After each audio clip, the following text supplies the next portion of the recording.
ક્યારેય વિચાર્યું છે કે આપણા પગની બરાબર નીચે હજારો કિલોમીટર ઊંડે શું છુપાયેલું હશે?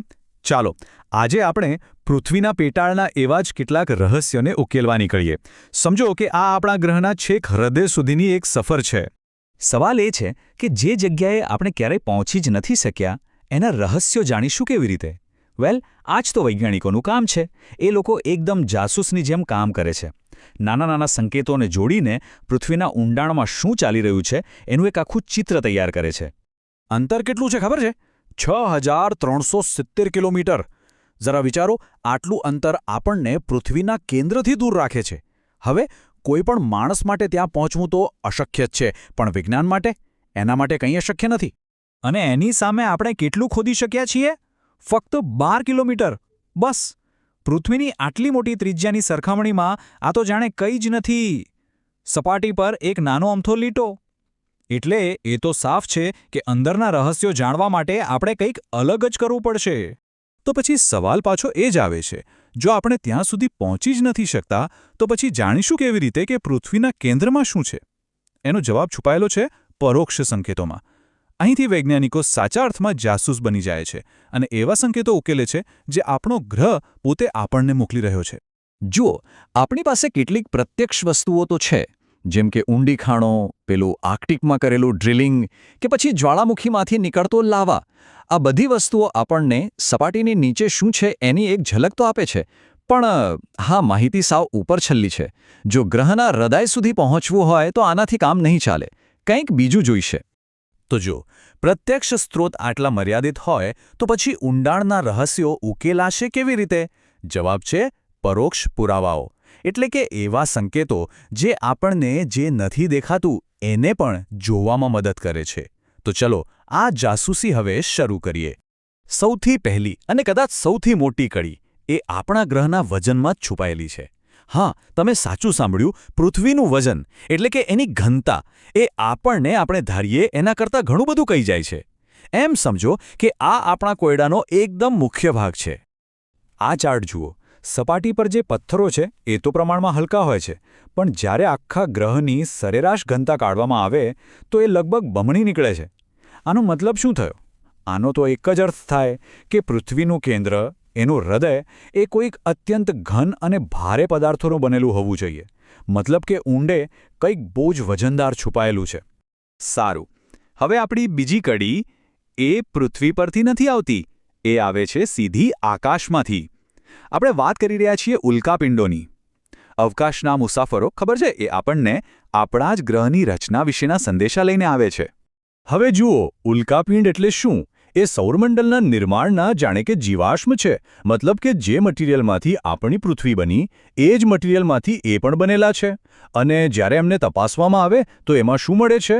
મોટાભાગે લોખંડ અને નિકલ. આ તો બહુ મોટો સંકેત છે. એનો સીધો અર્થ એ થાય કે આપણા ગ્રહનું કેન્દ્ર પણ આ જ ભારે તત્વોનું બનેલું હોવું જોઈએ. તો અત્યાર સુધીમાં આપણી પાસે બે કડીઓ તો આવી ગઈ. એક ઘનતા અને બીજી ઉલ્કાપિંડો. પણ સૌથી પાક્કો, નિર્ણાયક પુરાવો તો પૃથ્વીના પેટાળમાંથી જ આવે છે. અને એ લાવનાર છે ભૂકંપ.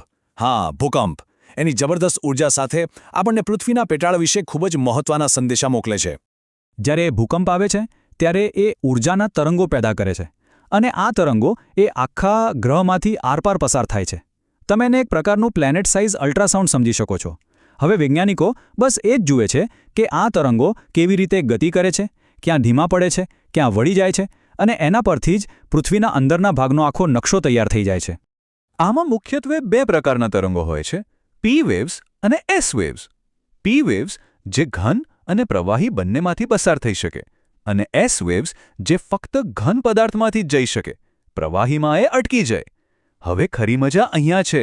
જ્યારે વૈજ્ઞાનિકોએ જોયું કે એસ વેવ્સ પૃથ્વીના કેન્દ્રમાંથી પસાર જ નથી થઈ રહ્યા, ત્યારે તેમને એક જબરદસ્ત વાત સમજાઈ કે પૃથ્વીનો બાહ્ય ભૂગર્ભ એટલે કે આઉટર કોર એ તો પ્રવાહી છે.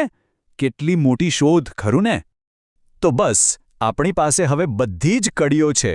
ઘનતા, ઉલ્કાપિંડ અને ભૂકંપના તરંગો. આ બધા પુરાવાઓને જોડીને આપણે આખરે આ મોટો કોયડો ઉકેલી શકીએ છીએ. તો હવે સમય છે આપણા ગ્રહની અંદરની દુનિયાને જોવાનો, એની રચનાને સમજવાનો. પૃથ્વીની રચનાને સમજવી હોય તો એને એક ડુંગળી જેવી સમજો. જેમાં એક પછી એક સ્તર હોય છે. મુખ્યત્વે 3 સ્તર છે. સૌથી ઉપર ભૂકવચ એટલે કે ક્રસ્ટ, જે એક પાતળી પથરાળ છાલ છે. એની નીચે આવે છે મિશ્રાવરણ એટલે કે મેન્ટલ, જે એક જાડું અને ખૂબ જ ગરમ સ્તર છે. અને છેક કેન્દ્રમાં છે ભૂગર્ભ એટલે કે કોર, આપણા ગ્રહનું લોખંડ અને નિકલનું બનેલું ધબકતું હૃદય. હવે જે સૌથી ઉપરનું સ્તર છે એટલે કે ભૂકવચ, એના પણ 2 ભાગ છે. પહેલું છે સિયાલ એટલે કે કોન્ટિનેન્ટલ ક્રસ્ટ, જે સિલિકા અને એલ્યુમિનિયમનું બનેલું અને પ્રમાણમાં હલકું હોય છે. આ જ આપણા ખંડો બનાવે છે. અને બીજું છે સાઇમા એટલે કે ઓશિયાનિક ક્રસ્ટ, જે સિલિકા અને મેગ્નેશિયમનું બનેલું અને વધુ ઘન હોય છે. આ સમુદ્રના તળિયા બનાવે છે. અને આ ઘનતાના તફાવતને કારણે જ ખંડો મેન્ટલ પર જાણે કે તરતા હોય એવું લાગે છે.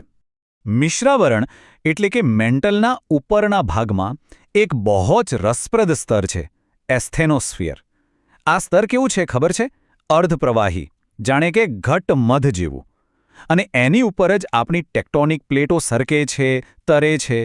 હકીકતમાં પૃથ્વી પર થતા બધા ભૂકંપ, જ્વાળામુખી અને પર્વતોના નિર્માણ પાછળનું સાચું એન્જિન તો આ જ છે. અને હવે વાત કરીએ છીએ છેક કેન્દ્રની એટલે કે કોરની. એ પણ 2 ભાગમાં વહેંચાયેલું છે. એક છે પ્રવાહી બાહ્ય ભૂગર્ભ એટલે કે લિક્વિડ આઉટર કોર. આ જ એ જગ્યા છે જ્યાં આપણું રક્ષણાત્મક ચુંબકીય ક્ષેત્ર બને છે. અને એની અંદર છે ઘન આંતરિક ભૂગર્ભ એટલે કે સોલિડ ઇનર કોર. હવે ત્યાં ગરમી તો ખૂબ જ છે, પણ દબાણ એટલું બધું છે કે પ્રવાહી બની જ નથી શકતું અને ઘન સ્વરૂપમાં જ રહે છે.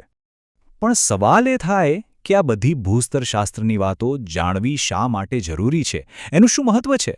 મહત્વ છે, અને બહુ મોટું મહત્વ છે.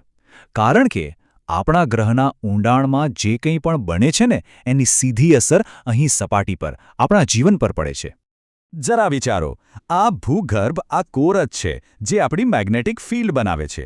એક એવી ઢાલ જે આપણને સૂર્યના ખતરનાક રેડિયેશનથી બચાવે છે. આ જ ગુરુત્વાકર્ષણનો સ્ત્રોત છે જે આપણને બધાને જમીન પર ટકાવી રાખે છે. એની ગરમી જ ટેક્ટોનિક પ્લેટોને ગતિ આપે છે, જેનાથી પૃથ્વીનો નકશો સતત બદલાતો રહે છે. ટૂંકમાં કહીએ તો આપણું જીવન અને આપણું અસ્તિત્વ એ પૃથ્વીના હૃદયમાં શું ચાલી રહ્યું છે એના પર જ નિર્ભર છે.